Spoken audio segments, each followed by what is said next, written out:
over the course of the last year, you've heard me talk about a trip that my brothers and a few cousins and I took to Tennessee. It was a little over a year ago now, and one of the things that we got to do was go on a rafting trip, and I know I've talked about that before too, but there's one particular thing about this trip that I wanted to highlight today to kind of lay a foundation for you before we get started.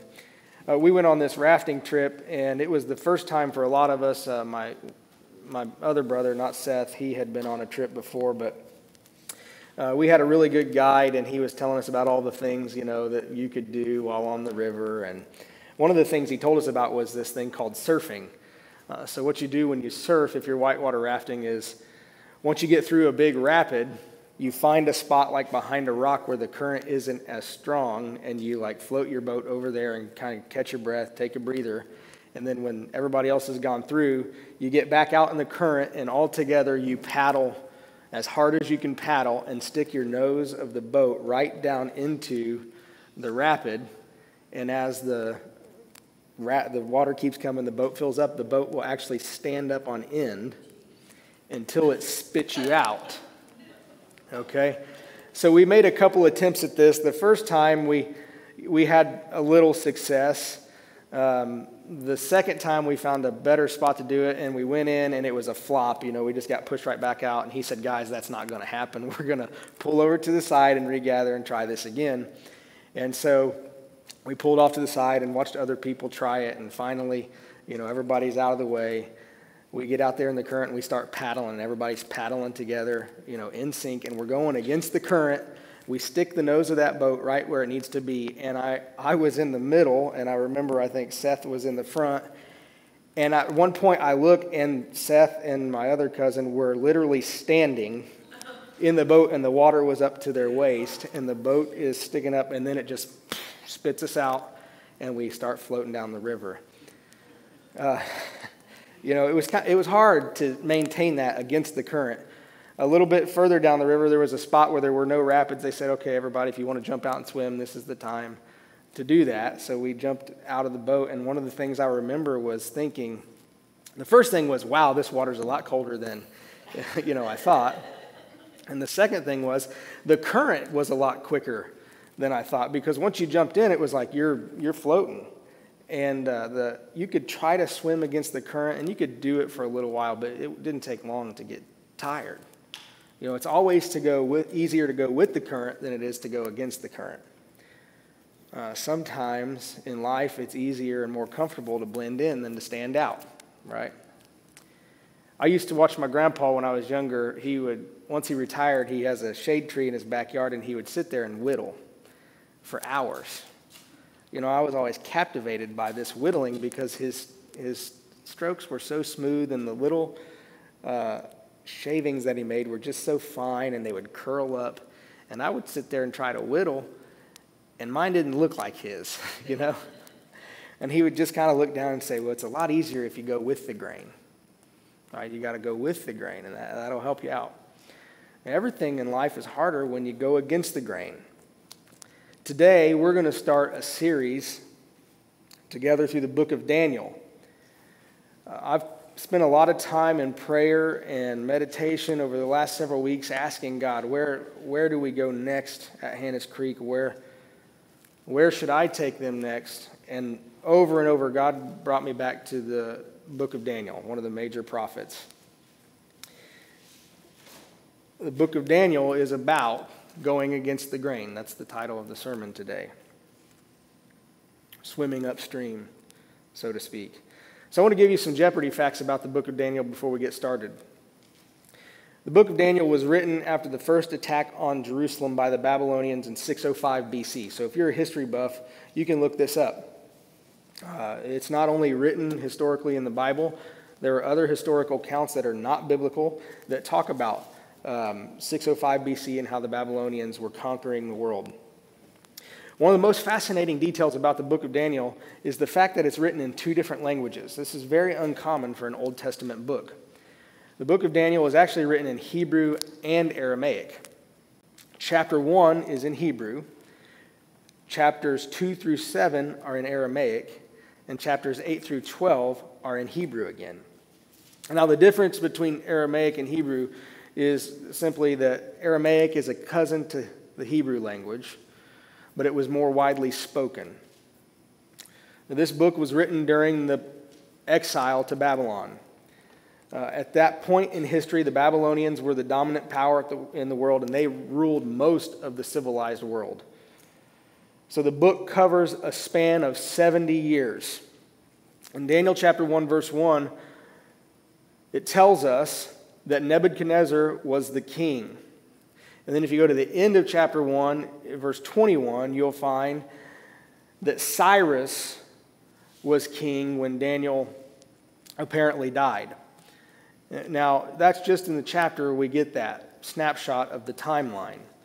But what you don't get is there are two other kings that serve between, in chapter 1 at least, you don't get the fact that there are two other kings between Nebuchadnezzar and Cyrus. So Daniel served 4 different Babylonian kings, starting with Nebuchadnezzar, his son Belshazzar, then Darius, and Cyrus. So the book covers a 70-year period. And one thing that's very interesting, and most scholars believe that when Daniel was taken captive, he was probably no older than a teenager. Some people actually believe he was an adolescent. Okay? And that's significant because that means by the time we get to the account of Daniel in the lion's den, that he's probably closer to a 70 or 80-year-old man. That gives you kind of the span of time here. So Daniel, if you have your Bible or your smartphone or your tablet, whatever you're using, I want you to go to the book of Daniel. We're going to look at the entirety of chapter 1 today. I know it seems like a big chunk, but we can't separate it out. It all goes together. Daniel chapter 1, and we're just going to look at 2 verses really quickly. Verse 1 and 2. In the 3rd year of the reign of Jehoiakim, king of Judah, Nebuchadnezzar, king of Babylon, came to Jerusalem and besieged it. And the Lord delivered Jehoiakim, king of Judah, into his hand, along with some of the articles from the temple of God. These he carried off to the temple of his God in Babylonia and put in the treasure house of his God.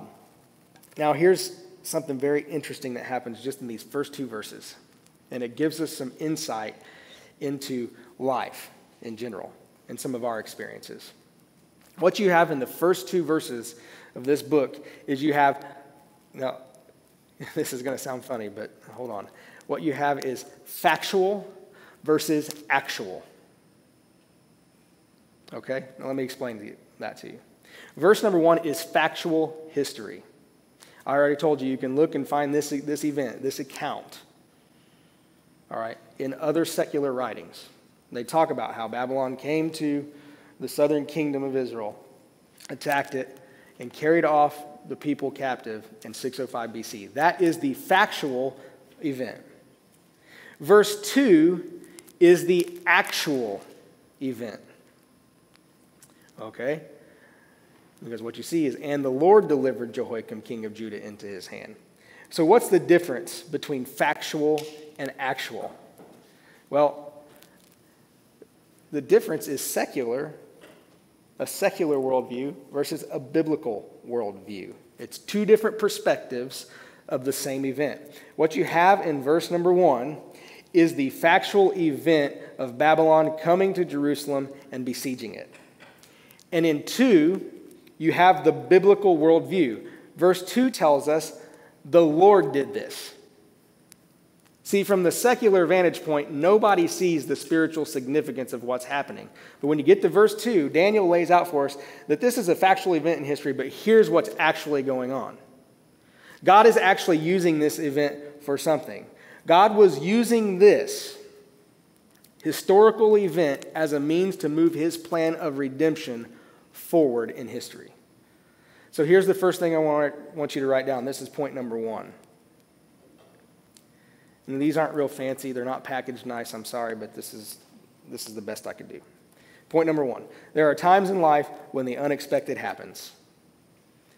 And when the unexpected happens, God is still working behind the scenes. That's what we see in these first 2 verses. Because if we put ourselves in these people's frame of mind, this was unexpected. So here's the historical situation for the people that are experiencing this exile. At this point in history, the kingdom of Israel was divided into two. You had the northern kingdom and the southern kingdom. Now, there were 10 tribes in the northern kingdom, 2 tribes in the southern kingdom. The northern kingdom was much more unfaithful more quickly than the southern kingdom. So the people in the southern kingdom witnessed the tribes in the northern kingdom being carried off into exile by the Assyrians. There's 2 exiles in the history of Israel, the Assyrian and Babylonian. So the northern tribes experienced that Assyrian captivity. And the fascinating thing about Assyrian captivity is there's never a documented point in time when those captives were allowed to return legally to Israel. In the Babylonian captivity, you see a decree where they can do that. But you have this southern kingdom that's watching this happen to their northern kinsmen, and in their minds, they must have been thinking, we're faithful, it could never happen to us. And about 100 years later, they experienced the same thing. Approximately 100 years. So this book was written during this captivity, as they're being taken away and being integrated into the Babylonian culture. So what we see happening is that when this event takes place in their life, it changes the way that these people had to do life. They had to live in a strange land. They no longer had access to the temple. They no longer were living in an environment that was familiar to them. They were no longer living in the promised land, which is a huge, huge deal for them. So they're going about life and the unexpected happens. That's the point. There are times in life when the unexpected happens, but when the unexpected happens, God is still working behind the scenes. I'm sure that all of you have had that point in life when you've gotten that one phone call that changed the trajectory of your life, or the one conversation that you had that absolutely took you off guard and changed the way that you viewed life. Maybe the first significant time this happened for me personally was when I was in high school. I had uncontrollable high blood pressure. I go into a lot of doctors. Was called into a doctor's office. They put me in a nice plush room, and I remember the doctor saying, hey, we got some news for you. One kidney's completely dead, and the other one's functioning at a very low rate. Okay? And I remember when you hear those words, life takes on a different meaning, right? Now, the flip side of that is, you hear those things, and there are times when God is working behind the scenes because after months of tests and follow-ups, they come to the conclusion that the first thing was wrong, right? Not the irony, but the God thing in all this is the first test is not, according to the people that administer the test, the first test is 99.9% accurate. So what happened between that and the second test is it's only explainable by God. And this is what these people will come to experience. The fact that their life is changed. The way they have to do life and understand life is completely different, but God is still moving behind the scenes of their life. So let's go to verse number 3. We're going to look at 3 through 6. Then the king ordered Ashpenaz, chief of his court officials, to bring into the king's service some of the Israelites from the royal family and the nobility.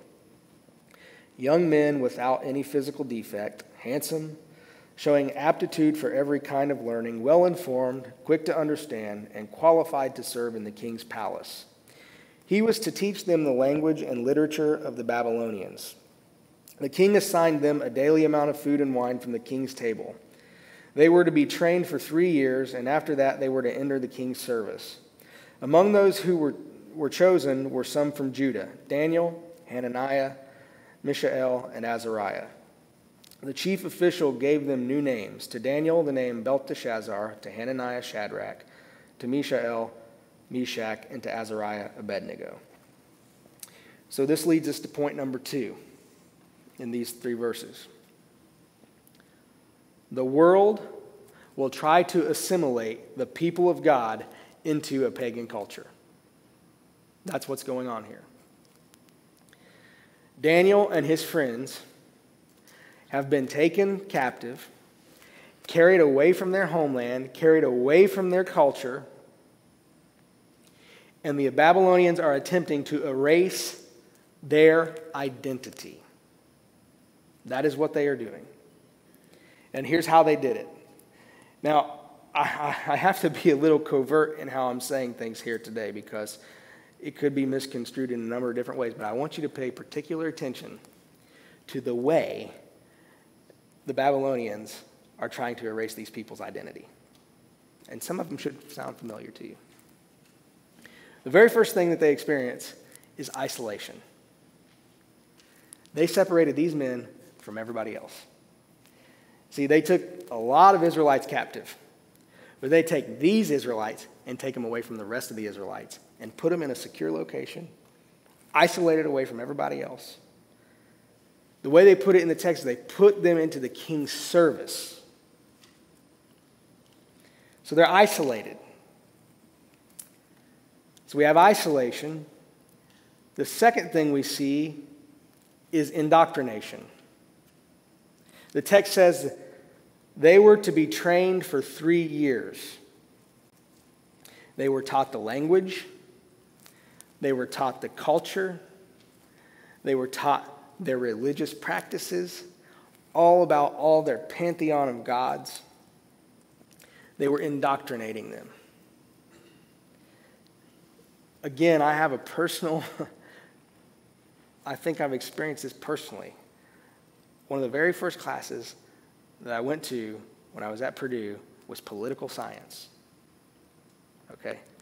And when I sat in the political science class, by the way, I only went to one class. The very first day, the political science teacher made it very clear that a lot of people have a misconstrued view of Jesus Christ. Right? It was an attack on followers of Christ the very first day of class. And at that point, I was young enough and not influenced enough to say, you know what? I don't have to take this class. So I dropped it. Now, I didn't avoid indoctrination in other areas, so I'm not going to act like I'm perfect. But sometimes, and for you educators in here, I'm sorry, I value you. You are very important. But sometimes our higher education system serves as an indoctrination system to our kids. So we have isolation, indoctrination, and intimidation. All of this experience was designed to intimidate these Israelite people into thinking their God was inferior and the Babylonian gods were superior. That's what's happening. All of the whining and dining, the teaching, the seclusion, it's a form of intimidation. Because the intent, the purpose from the Babylonians was they wanted the Israelites to come to the conclusion that their gods must be better because our God abandoned us. And then what we see after the isolation, indoctrination, intimidation is we see redesignation. These men were given new names. And their names, their original names, are directly tied to their Hebrew identity. So here's an example. Daniel's name, Daniel, literally means God is my judge. So they say, look, you're not going to be called Daniel anymore. Now you're going to be called Belteshazzar.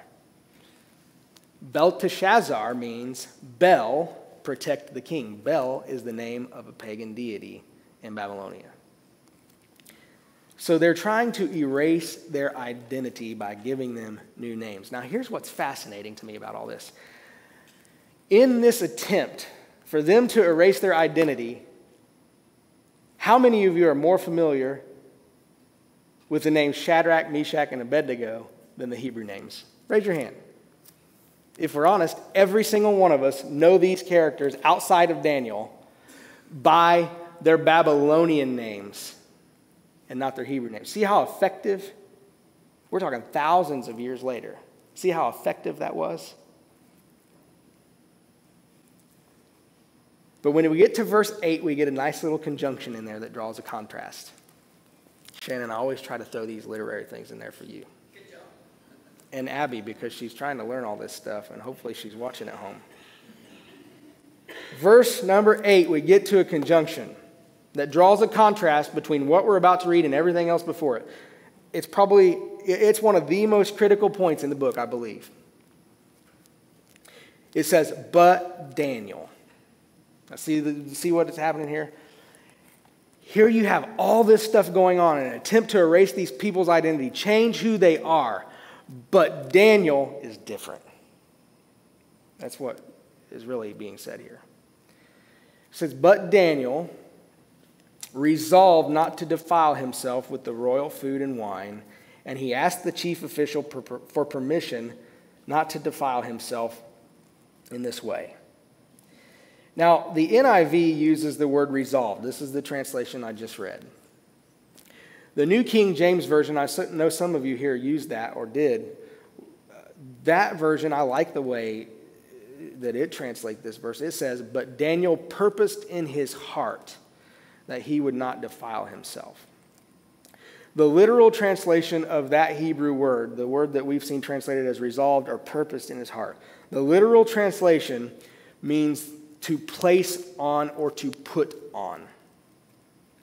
So we could read the sentence as, but Daniel placed it on his heart that he would not defile himself.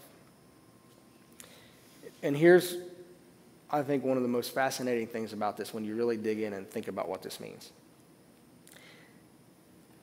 Daniel refuses to eat the food that's being provided because he knows that it's been sacrificed to pagan gods. See, that's the problem here. The problem is they were feeding all these guys these lavish foods, but before they brought it to him, it went through their religious ceremonies. And in part of that ceremony is they would take that, they would sacrifice it to the pagan gods as an act of worship, and then go serve it to these guys. And Daniel draws the line. But here's what's fascinating. It's all about ceremonial purity, right? This would have been taboo in Israel because it would have prevented you from going to the temple. But remember, these people no longer have access to the temple. So ceremonial purity takes on a different meaning, right? For Daniel, what we see is, for Daniel, the practice of being pure, set apart, wasn't just so he could go to the temple. There was something else going on in Daniel's heart and in his mind. For Daniel, he recognizes, wait a minute, it doesn't matter if I have access to the temple or not, I still have access to God. See, that's a crazy thought for Daniel to have in the time that he lived, because most of the people equated the temple with the presence of God. But Daniel was different. His attitude, his approach to faith wasn't based on formality or ritual. It was based on something else.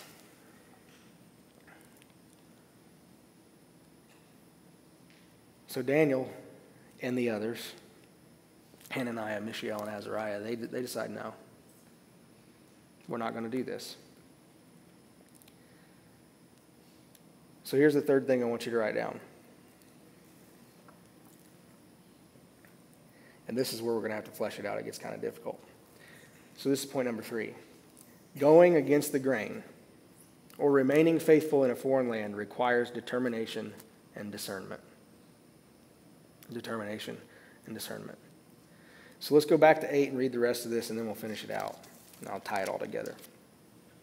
But Daniel resolved not to defile himself with the royal food and wine, and he asked the chief official for permission not to defile himself this way.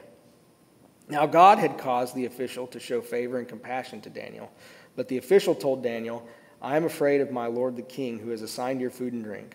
Why should he see you looking worse than the other young men your age? The king would then have my head because of you. Daniel then said to the guard, whom the chief official had appointed over Daniel, Hananiah, Mishael, and Azariah, please test your servants for 10 days. Give us nothing but vegetables to eat and water to drink. Then compare our appearance with that of the young men who eat the royal food, and treat your servants in accordance with what you see. So he agreed to this test and tested them for 10 days. At the end of the 10 days, they looked healthier and better nourished than any of the young men who ate the royal food. So the guard took away their choice food and wine they were to drink and gave them vegetables instead. To these 4 young men, God gave knowledge and understanding in all kinds of literature and learning, and Daniel could understand visions and dreams of all kinds. At the end of the time set by the king to bring them into his service, the chief official presented them to Nebuchadnezzar.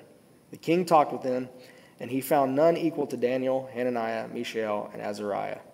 So they entered the king's service. In every matter of wisdom and understanding about which the king questioned them, he found them 10 times better than all the magicians and enchanters in his whole kingdom. And Daniel remained there until the first year of King Cyrus.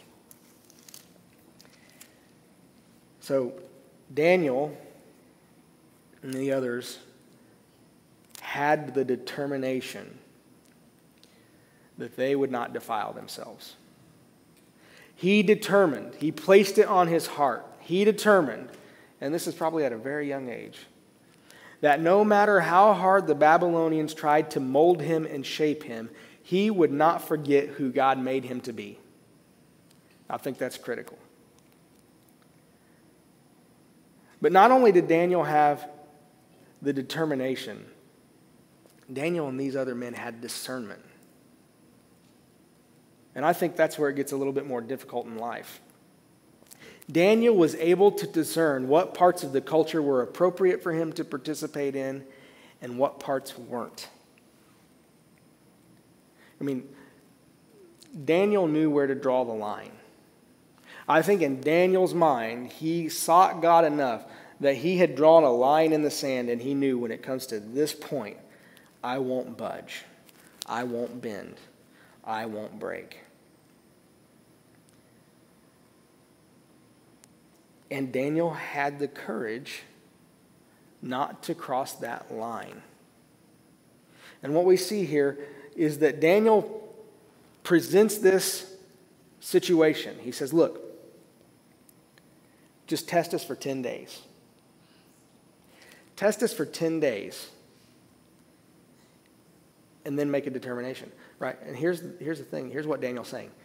Test us for 10 days because I'm dependent that God will deliver us. That's what's going on. Now, there's a third D word I want to add into here, but I want to be careful. So, Daniel shows determination. He shows discernment. But he also shows some defiance.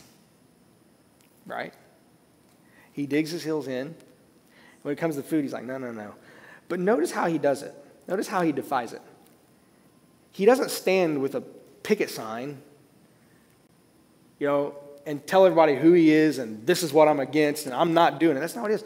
The text says he asked for permission.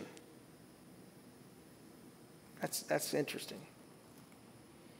Like he has enough defiance to say, no, I know I can't do that. But his approach to the defiance is much different. Right? He kind of coddles the guy. Hey, is it possible that we could not eat that food? And I think that opens the door for what happens next. Just give us a trial run. Let's just see what happens, right? Now, some of you by now are probably saying, okay, this all sounds good, but make it matter to us, right? And that's why we come here. Make it apply to our lives. All right. I hope that over the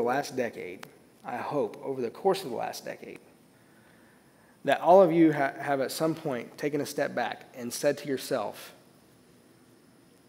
surely I don't belong here. I hope you've all said that about this world.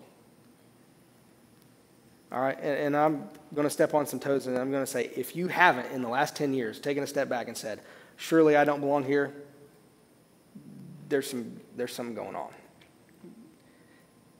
Because things are changing in our world. Things are changing in our culture. And the reality is, we are strangers in a foreign land. We find ourselves in a situation just like Daniel and his friends, his family. We find ourselves in the exact same situation. We are in exile. See, this kingdom of Babylon has its origination, believe it or not, all the way back in the creation account in Genesis. Genesis chapter 11. you can read about the Tower of Babel. Babylon comes from Babel. And the same problem is present in the book of Daniel that was present in Genesis chapter 11. It's the same problem. It's actually a problem that has plagued humanity from the very beginning of time. This is what Genesis chapter 11 verse 4 says. Then they said, this is the account of the Tower of Babel. Then they said, come, let us build ourselves a city with a tower that reaches to the heavens, so that we may make a name for ourselves. Otherwise, we'll be scattered all over the face of the whole earth. See, the problem that's presented in Genesis chapter 11 is humans making a name for themselves. If you flip backwards to chapters 1 and 2 of Genesis, you'll find that God's purpose for humanity is to represent Him to creation, not ourselves. The words that the author of Genesis uses, which I think is Moses, but the word that is used to describe human beings in Genesis is temple idols. Salim is the word. And what it presents is that humanity are the temple idols put into the temple to represent the God of the temple to creation. That's what it is. That's who we are.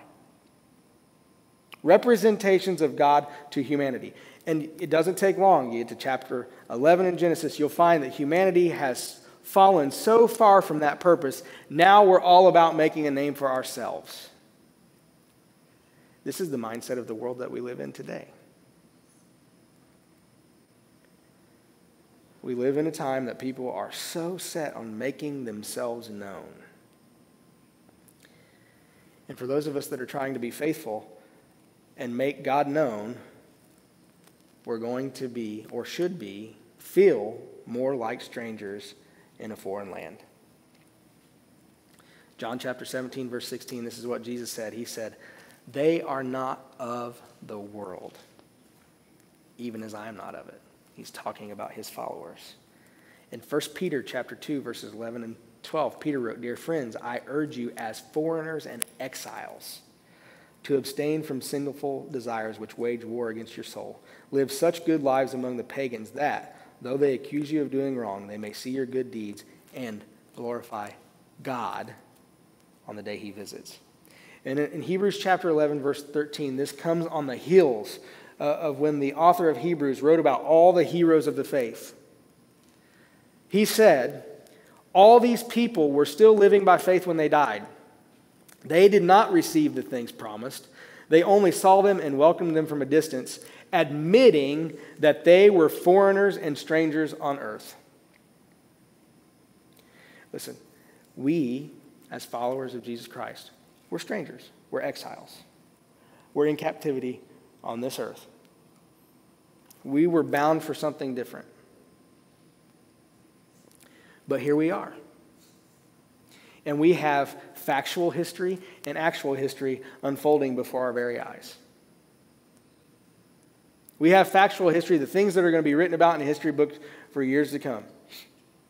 In the midst of a pandemic, the midst of mandates, the midst of everything else that comes along with the changing society, we always have to remember that while the factual is unfolding, what is actually happening is God's plan in life.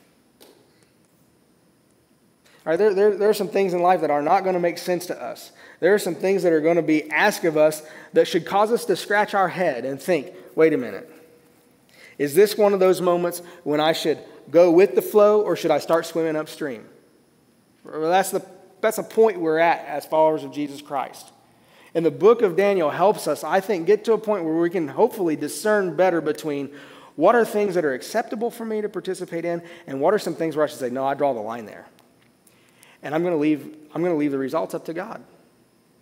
Because that's where Daniel was at. He's like, okay, here's where I know this is where the line's at. Look, I'm not eating the food. Not doing it. And he left the results up to God. Now, this isn't the only time that Daniel and his friends are going to be tested for standing firm, for going against the grain of their culture. This isn't the only time. But one of the things that's interesting about all of this is I think this lays the foundation. This is just the beginning. Like, this is the little teaser that we see of a story that unfolds where they're presented with a problem, they go against the grain, and the results really are not the magnification of Daniel and his friends. When we read about the stories that come after this, the results of these guys saying, nope, I'm going to swim upstream on this one, the results are the purpose that was intended in Genesis. The people realize, wait, there's something about their God here. That's where we need to be as followers of Christ. In this time in life, especially when we say, you know what, I feel a little bit more like a stranger than I ever have. We need to be focused on what we're doing and how does that reflect God and his glory.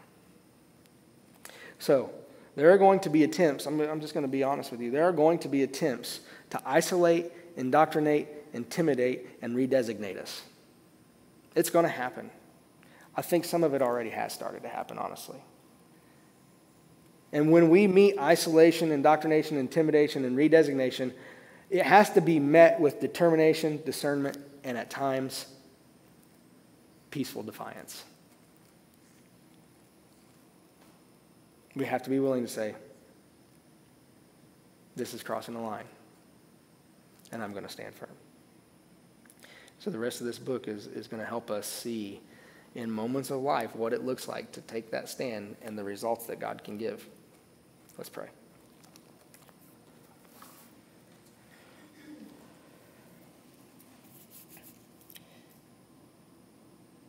Father, we are humbled by the fact that you have used your Holy Spirit to record these words for us, thousands of years later, to read and still be applicable to our lives.